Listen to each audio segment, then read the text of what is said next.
ఓం నమో వెంకటేశాయ. ఓం నమో వెంకటేశాయ.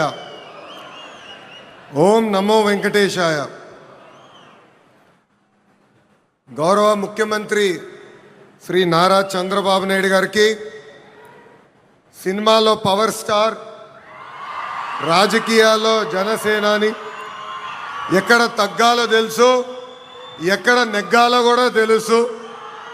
నాకు సొంత అన్న లేని లోటు తీర్చిన నా పవనన్నకి, బీజేపీ రాష్ట్ర అధ్యక్షులు మాధవ్ గారికి, తెలుగుదేశం పార్టీ, భారతీయ జనతా పార్టీ, జనసేన పార్టీ శాసనసభ్యులకు, ఎంపీలకు, కార్యకర్తలకు, ప్రజలందరికీ నా హృదయపూర్వక నమస్కారాలు. కలియుగ దైవ సాక్షిగా ప్రజాప్రభుత్వం 2 ఏళ్ల పాలన పూర్తి చేసుకుంటాం జరిగింది. ప్రజాప్రభుత్వ అధికారంలో వచ్చిన తర్వాత ప్రశాంతత వచ్చింది. ఇప్పుడే సహచరం మంత్రి అచ్చెన్నాయుడు గారు ఒక మాట అన్నారు. ప్రజాప్రభుత్వం వచ్చిన 2 ఏళ్లలోనే ప్రజలకి స్వాతంత్రం వచ్చిందని. మనందరం చూస్తున్నాం. జేసీబీలు లేవు, దాడులు లేవు, హత్యలు లేవు, అంతెందుకు బూతులు కూడా లేవు. ఈరోజు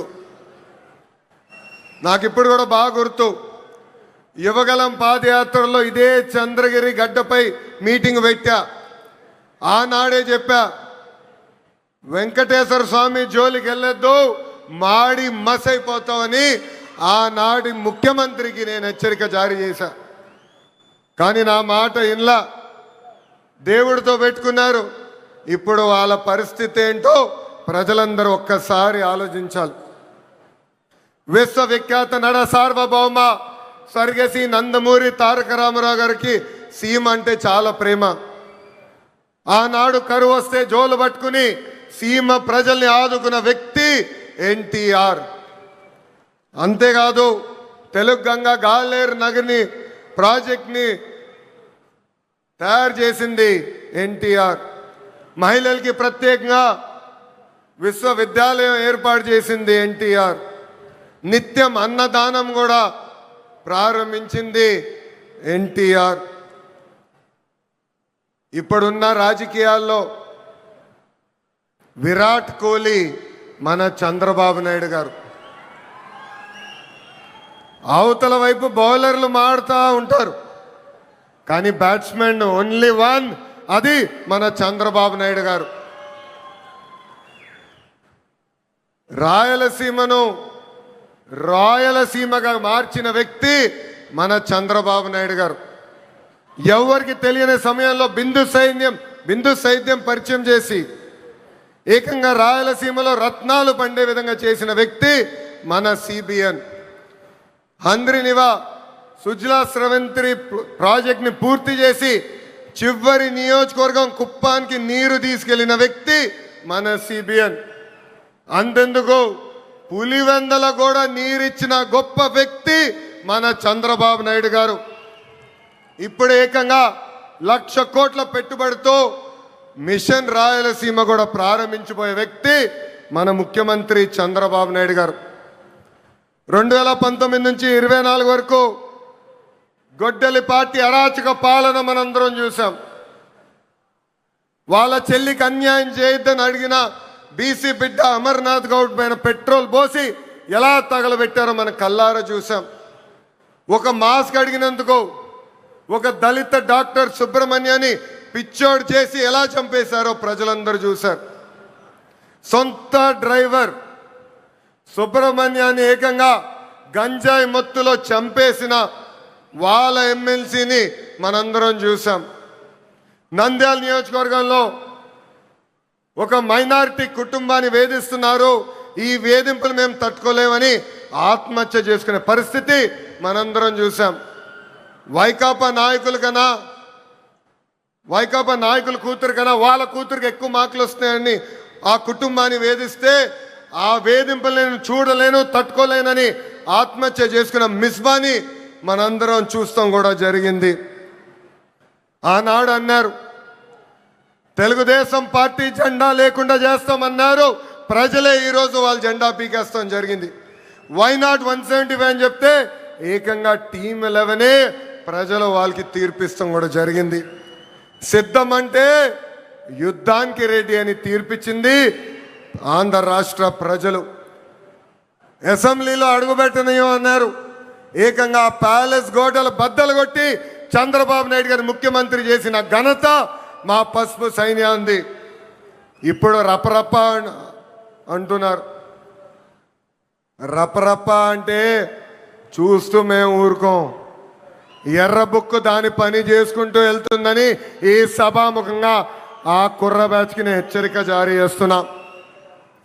ప్రజాప్రభుత్వం 2 ఏళ్ల పాలనలో సుపరిపాలన అందించాం. అన్ని చేశామని కాలు ఎగరేసుకుని మేము తిరగట్లేదు. కానీ ఎన్ని ఆర్థిక ఇబ్బందులున్నా ఇచ్చిన హామీలకు పద్ధతి ప్రకారం నిలబెట్టుకుంటూ వెళ్తున్నాం. ఎవరు ఊహించిన విధంగా అధికారంలోకి వచ్చిన వెంటనే 4,000 రూపాయలు వృద్ధులకి పెన్షన్ ఇస్తున్నాం. వికలాంగులకి 6,000 రూపాయలు బెడ్కే పరిమితం అవుతే 15,000 రూపాయలు పెన్షన్ ఇస్తున్న ఏకైక ప్రభుత్వం ఆంధ్ర రాష్ట్రంలో ఉన్న ఎన్డీఏ ప్రభుత్వం. అంతేకాదు మూసేసిన అన్న క్యాంటీన్లు తిరిగి ప్రారంభించాం. డిఎస్సి ద్వారా 16,000 టీచర్ పోస్టులు భర్తీ చేశాం. 6,000 కానిస్టేబుల్ పోస్టులు భర్తీ చేశాం. ఏకంగా మన జాబ్ క్యాలెండర్ విడుదల చేసి సంవత్సరం పూర్తయ్యే లోపల 10,000 ఉద్యోగాలు కూడా భర్తీ చేసే బాధ్యత ఎన్డీఏ ప్రభుత్వం తీసుకుంటుంది. ఏకంగా చేనేత సోదరులకి హ్యాండ్లూమ్ ఉంటే 200 యూనిట్లు కరెంట్ ఉచితంగా ఇస్తున్నాం. పవర్ లూమ్ ఉంటే 500 యూనిట్లు కరెంట్ ఉచితంగా ఇస్తున్నాం. ఆటో డ్రైవర్ల సేవలో ఆదుకున్నాం. మత్స్యకారుల సేవలో మత్స్యకారులను ఆదుకున్నాం. స్త్రీ శక్తి పేరుతో మహిళలకి బస్సులో ఉచితంగా ప్రయాణించే హక్కు కూడా ప్రజాప్రభుత్వం కల్పించింది. దీపం పథకం ద్వారా ఉచితంగా గ్యాస్ సిలిండర్లు కూడా మా తెలుగింటి ఆడబడుచులకి పంపిస్తాం కూడా జరుగుతుంది. ప్రజాప్రభుత్వం నినాదం ఒకటే, ఒకే రాష్ట్రం ఒకే రాజధాని కానీ అభివృద్ధి వికేంద్రీకరణ. ఇప్పుడే మాధవ్ గారు చెప్పినట్లు భారతదేశంలో 100 రూపాయలు పెట్టుబడులు వస్తే దాంట్లో 25 రూపాయలు ఆంధ్ర రాష్ట్రాన్ని ఎత్తుకుంటూ వస్తుంది. ప్రజలందరూ ఒక్కసారి ఆలోచించాలి. గూగుల్ ఆర్సిలర్ మిత్తల్ ఉత్తరాంధ్రకి తీసుకెళ్ళాం. రాజధాని క్వాంటమ్ కోస్తాంధ్రకి తీసుకొచ్చాం. ఏకంగా ఫైటర్ జెట్లు రాయల్ ఎన్ఫీల్డ్ ఈరోజు రాయలసీమకి తీసుకొచ్చిన ఘనత ఒక ఎన్డీఏ ప్రభుత్వాన్ని. మనది గూగుల్, వాళ్ళది గొడ్డలి. మంది ఫైటర్ జెట్, వాళ్ళది ఫ్యాక్షన్. మంది కియా, వాళ్ళది కిడ్నాప్.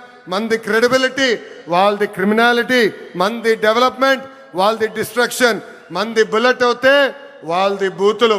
మనం మహిళలకి 33% రిజర్వేషన్ ఇస్తే ఏకంగా తల్లిని చెల్లిని మెడబట్టి బయటికి గంటేసిన చరిత్ర ఆ గొడ్డలి పార్టీది. ప్రజలందరూ ఒక్కసారి ఆలోచించాలి. జగన్ ఆయన పేరులో జీ చూసి జెన్జీ అనుకుంటున్నాడు. జగన్ పేరులో ఉన్న జీ గొడ్డలి. అందుకే ఆ పార్టీకి గొడ్డలి పార్టీ అని ఈరోజు పేరు పెడతాం జరిగింది. జగన్కి సిసిడి జబ్బు ఉందండి. సిసిడి అంటే ఏంటో తెలుసా? క్రెడిట్ చోరీ జబ్బు, క్రెడిట్ చోరీ డిసార్డర్. ఏకంగా పేపర్లో వార్తలు వచ్చినాయి, ఆంధ్ర రాష్ట్రానికి ఆర్సిలర్ మిత్తల్ ప్రాజెక్ట్ వస్తుందని. ఆయన ప్రెస్ మీట్ పెట్టి ప్రాజెక్ట్ రావట్లేదు, పక్క రాష్ట్రానికి వెళ్తుందని చెప్పారు. గౌరవ ముఖ్యమంత్రి గారు, ఉప ముఖ్యమంత్రి గారు ఆ ప్రాజెక్ట్కి శంకుస్థాపన వేస్తే లేదు నేనే ఆ ప్రాజెక్ట్ని తీసుకొచ్చానని ప్రెస్ మీట్లో చెప్పే పరిస్థితి మనందరం చూసాం. ఇంతేకాదు ప్రపంచం మొత్తం తిరిగి పెద్ద ఎత్తున గూగుల్ని మన రాష్ట్రానికి తీసుకొస్తే వాళ్ళు అడ్డుపడ్డారు, కోర్టులో కేసు వేశారు. కానీ ఇప్పుడు ప్రెస్ ముందరికి వచ్చి మా వల్లనే గూగుల్ ప్రాజెక్ట్ వచ్చిందని చెప్పుకునే పరిస్థితి.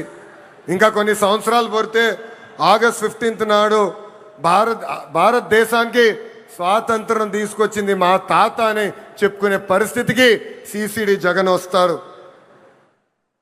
జగన్ కొన్ని కంపెనీలు తీసుకొచ్చాడు. ఆ కంపెనీ పేర్లు మనందరం మర్చిపోయాం. ప్రజలందరూ ఒక్కసారి గుర్తు చేయాలనుకుంటున్నా. ఆ కంపెనీ పేర్లు Andhra gold, president medal, gold medal. అలాంటి కంపెనీలు తీసుకొచ్చిన చరిత్ర ఆ పార్టీది. Google, ఆసిలర్ Mittal, royal Enfield fighter jet తయారు చేసిన పరిశ్రమలు తీసుకొచ్చిన చరిత్ర మా ఎన్డీఏ ప్రభుత్వాన్ని. చిన్నప్పుడు 10th క్లాస్ పేపర్ లీక్లో టీచర్లు జగన్ని చితకబాదారంట. అందుకే టీచర్లు చూస్తే ఆయన చాలా కోపం, కక్ష. అధికారంలో ఉన్నప్పుడు మద్యం షాపుల ముందల కాపులాగా నిలబెట్టారు ఆయన టీచర్ని. ఏకంగా మనం డిఎస్సి విడుదల చేస్తే 226 కేసులు ఆ డిఎస్సి పైన వేశారు. ఎవరు ఊహించిన విధంగా 150 రోజుల్లో 16,347 పోస్టులు భర్తీ చేసిన ఘనత మన ఎన్డీఏ ప్రభుత్వాన్ని. నిన్న ప్రెస్ మీట్ నేను చూసా. జగన్ నన్ను ప్రశ్నించట్లేదు, గౌరవ ముఖ్యమంత్రి చంద్రబాబు నాయుడు గారిని ప్రశ్నించట్లేదు, ఆంధ్ర రాష్ట్ర ప్రభుత్వాన్ని ప్రశ్నించట్లేదు. రాజ్యాంగం రాసిన అంబేద్కర్ గారిని ప్రశ్నిస్తున్నారు, రిజర్వేషన్ని ప్రశ్నిస్తున్నారు, రాజ్యాంగాన్ని ప్రశ్నిస్తున్నారు. అందుకే ఈ సభాముఖంగా జగన్కి నేను హెచ్చరిక జారీ చేస్తున్నా. మీరు ఎన్ని జన్మలు ఎత్తినా డిఎస్సి పూర్తి చేసి ఇచ్చిన హామీ నిలబెట్టుకున్న ఘనత మాది. మళ్ళీ డిఎస్సి నిర్వహిస్తాం. నిరుద్యోగ యువకులకి పెద్ద ఎత్తున ఉద్యోగాలు కల్పించే బాధ్యత ప్రజాప్రభుత్వం తీసుకుంటుంది. ఈ జగన్కి కనీసం దేశభక్తి అన్న కూడా లేదు. మేమందరం పోరాడి పెద్ద ఎత్తున సాగర్ డిఫెన్స్ అన్న పరిశ్రమని ఆంధ్ర రాష్ట్రానికి తీసుకొచ్చాం. వాళ్ళు ఏకంగా భారతదేశం డిఫెన్స్ కోసం బోట్లు తయారు చేసే పరిశ్రమ. కావల్లో కనీసం 1000 మంది మత్స్యకారుల పిల్లలకి ఉద్యోగాలు ఇచ్చే పరిశ్రమను మేము తీసుకొస్తే ఏకంగా వాళ్ళపైన ఆరోపణలు చేసి ఆ పరిశ్రమను కూడా తిప్పి పంపించాలని ప్రయత్నించారు. ఇప్పుడు విశాఖ ఉక్కు పైన కూడా మాట్లాడుతున్నారు. 2 సార్లు విశాఖ ఉక్కు సంక్షోభంలో పడితే ఆ ఉక్కు ఫ్యాక్టరీని కాపాడిన ఘనత, చరిత్ర ఒక ఎన్డీఏ ప్రభుత్వాన్ని. ఆనాడు ప్రధానిగా నరేంద్ర మోడీ గారు, ముఖ్యమంత్రిగా చంద్రబాబు నాయుడు గారు ఇద్దరు కలిసికట్టుగా పోరాడి విశాఖ ఉక్కుని ఒక్కసారి కాపాడారు. దాని ముందల వాజ్పేయి గారు ప్రధానమంత్రిగా ఉన్నప్పుడు, చంద్రబాబు నాయుడు గారు ముఖ్యమంత్రిగా ఉన్నప్పుడే మళ్ళీ విశాఖ ఉక్కుని మనం కాపాడుకుంటాం జరిగింది. మన విశాఖ ఉక్కులో ఒక యాక్సిడెంట్ జరిగింది. 9 మంది కార్మికులు చనిపోయారు. యాక్సిడెంట్ జరిగిన 3 గంటల్లో హోంమంత్రి గారు అక్కడికి వెళ్ళారు. 6 గంటల్లో కేంద్ర ఉక్కు శాఖ మార్చులు వచ్చారు. 12 గంటల లోపల ఏకంగా గౌరవ ఉప ముఖ్యమంత్రి గారు, నేను కూడా వెళ్తాం జరిగింది. అక్కడ కార్మికులు కలిసాం, చనిపోయిన కుటుంబాలని పరామర్శించాం. వాళ్ళకి ఒకటే హామీ ఇచ్చాం, కేవలం డబ్బులు ఇచ్చి చేతులు దులుపుకునేదానికి రాలేదు, శాశ్వతంగా మీ కుటుంబానికి అండగా నిలబడడానికి మేము వచ్చామని చెప్పాం. ఫుల్ టైం ఎంప్లాయీస్కి ఇప్పుడు ఏకంగా 2 కోట్ల రూపాయలు ఆ కుటుంబాలకి ఆదుకుంటాం జరిగింది. కాంట్రాక్ట్ ఉద్యోగస్తులు ఎవరైతే చనిపోయారో ఆ కుటుంబానికి 1 కోటి రూపాయలు ఇచ్చి ఈరోజు ఎన్డీఏ ప్రభుత్వం ఆదుకుంటుంది. ఇన్ని చేస్తున్నా అక్కడికి వెళ్ళి మా పైన ఆరోపణలు చేసి ఇచ్చే 2 కోట్లు వద్దు, 1 కోటి రూపాయలే ఇవ్వండి అని చెప్పే పరిస్థితికి వచ్చాడు పులివెందల శాసన సభ్యుడు. ఇది ప్రజలందరూ గుర్తుపెట్టుకోవాలని ఈ సభాముఖంగా కోరుతున్నాం. ప్రపంచంలో మనం ఎక్కడికి వెళ్ళినా భారతదేశ వైపు అందరు చూస్తున్నారంటే దానికి కారణం మన నమో గౌరవ ప్రధానమంత్రి శ్రీ నరేంద్ర మోడీ గారు. మొన్నే రష్యాకి వెళ్ళా, వాళ్ళందరూ ఆశ్చర్యపోయారు. ఇంత సమర్థవంతమైన నాయకత్వం భారతదేశానికి ఎలా వచ్చింది, పొలిటికల్ స్టెబిలిటీ భారతదేశానికి ఎలా వచ్చిందంటే కేవలం ఒక్క వ్యక్తి, అది మన నమో వల్లనే వచ్చిందని వాళ్ళు చెప్తాం జరిగింది. ఇతర రాష్ట్రాల్లో నమో అంటే నరేంద్ర మోడీ గారు, కానీ ఆంధ్ర రాష్ట్రంలో నమో అంటే నాయుడుజీ మోడీజీ గారి అద్భుతమైన జోడి. ఇతర రాష్ట్రాల్లో డబుల్ ఇంజన్ సర్కారు ఉంటే కేవలం ఆంధ్ర రాష్ట్రంలోనే డబుల్ ఇంజన్ బుల్లెట్ ట్రైన్ సర్కారు ఉంది. ఈరోజు ఈ డబుల్ ఇంజన్ బుల్లెట్ ట్రైన్ సర్కారు వల్లనే మనం విశాఖ ఉక్కుని కాపాడుకున్నాం. అమరావతి పోలవరానికి కావాల్సిన నిధులు తీసుకొచ్చాం. ఎప్పుడో రావాల్సిన ఏకంగా విశాఖ రైల్వే జోన్ని కూడా మనం తీసుకొస్తాం జరిగింది. ఇంతేకాదు ఫైటర్ జెట్ ఆమ్కా ప్రాజెక్ట్ని తీసుకొచ్చాం. త్వరలో కర్నూలులో కూడా హైకోర్టు బెంచ్ ఏర్పాటు చేసే బాధ్యత ఈ డబుల్ ఇంజిన్ బుల్లెట్ ట్రైన్ సర్కారు తీసుకుంటుందని ఈ సభాముఖంగా ప్రజలందరికీ తెలియజేస్తున్నాం. రాయలసీమను రాయలసీమగా మార్చిన ఘనత ఎన్డీఏది. 1,00,000 కోట్ల పెట్టుబడితో ఈరోజు మిషన్ రాయలసీమకి మనం శ్రీకారం చుడుతున్నాం. రాయల్ ఎన్ఫీల్డ్ వచ్చింది సీమకి, ఎల్జీ ఎలక్ట్రానిక్స్ వచ్చింది సీమకి, ఏసీ తయారు చేసే కెరియర్ వచ్చింది మన సీమకి. అంతేకాదు రిలయన్స్ ఇండస్ట్రీస్ కూడా వచ్చింది మన సీమకి. That is the commitment of NDA government for Rayalaseema అని ఈ సభాముఖంగా తెలియజేస్తున్నాం. తెలుగుదేశం పార్టీ, జనసేన, భారతీయ జనతా పార్టీ అనేది ఒక పెద్ద కుటుంబం. కుటుంబం అన్నప్పుడు చిన్న చిన్న సమస్యలు రావచ్చు. మనందరం కూర్చుని మన సమస్యలు పరిష్కరించుకోవాలి. ఆ బాధ్యత ఇక్కడున్న నాయకులందరిపైన ఉంది. కూటమి ధర్మాన్ని అందరం కలిసికట్టుగా కాపాడుకోవాలి. అహంకారం మనకు వద్దు. అహంకారం వస్తే ఏమవుతుందో మనందరం చూసాం. 151 స్థానాలు 11 అయినాయి. ఇది మనందరం గుర్తుపెట్టుకొని ప్రజల్లోకి వెళ్దాం, ప్రజల్లో చైతన్యం తీసుకొద్దాం, ప్రజలకి అండగా నిలబడదామని ఈ సభాముఖం మిమ్మల్ని అందరినీ నేను కోరుతున్నా. ప్రజాప్రభుత్వం కొనసాగింపు అనేది చాలా చాలా అవసరం. మనం చూసాం ఒక గుజరాత్, ఒక ఒరిస్సాలో వరుసగా ఒకే ప్రభుత్వ అధికారంలోకి వచ్చగల ఎంత అభివృద్ధి చెందినాయో.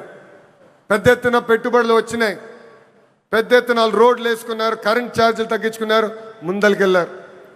కానీ ఆంధ్ర రాష్ట్రంలో 2014 నుంచి 19 వరకు ఎన్డీఏ ప్రభుత్వం, దాని తర్వాత గొడ్డలి పార్టీ ప్రభుత్వం వచ్చిన తర్వాత మనం ఎంత నష్టపోయామో మనందరూ తెలుసు.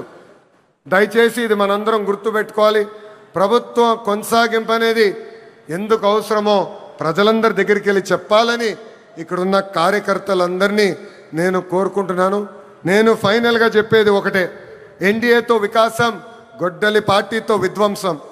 గొడ్డలి పార్టీ రాష్ట్రానికి హానికరమని మనం తొక్కిన ప్రతి గడపకి చెప్పాలని ఈ సభాముఖం మిమ్మల్ని అందరినీ కోరుకుంటూ, నాకింత అద్భుతమైన అవకాశం ఇచ్చిన ప్రజలందరికీ పేరు పేరున నా హృదయపూర్వక ధన్యవాదాలు తెలుపుకుంటూ మీ అందరి దగ్గర నుంచి సెలవు తీసుకుంటున్నాం. చంద్రబాబు నాయుడు గారి నాయకత్వం, చంద్రబాబు నాయుడు గారి నాయకత్వం, పవన్ అన్న నాయకత్వం, పవన్ అన్న నాయకత్వం, నరేంద్ర మోడీ గారి నాయకత్వం, నరేంద్ర మోడీ గారి నాయకత్వం. జోహార్ అన్న ఎన్టీఆర్, జోహార్ అన్న ఎన్టీఆర్. జై తెలుగుదేశం, జై తెలుగుదేశం, జై హింద్. అందరికీ నమస్కారం. యువత కళల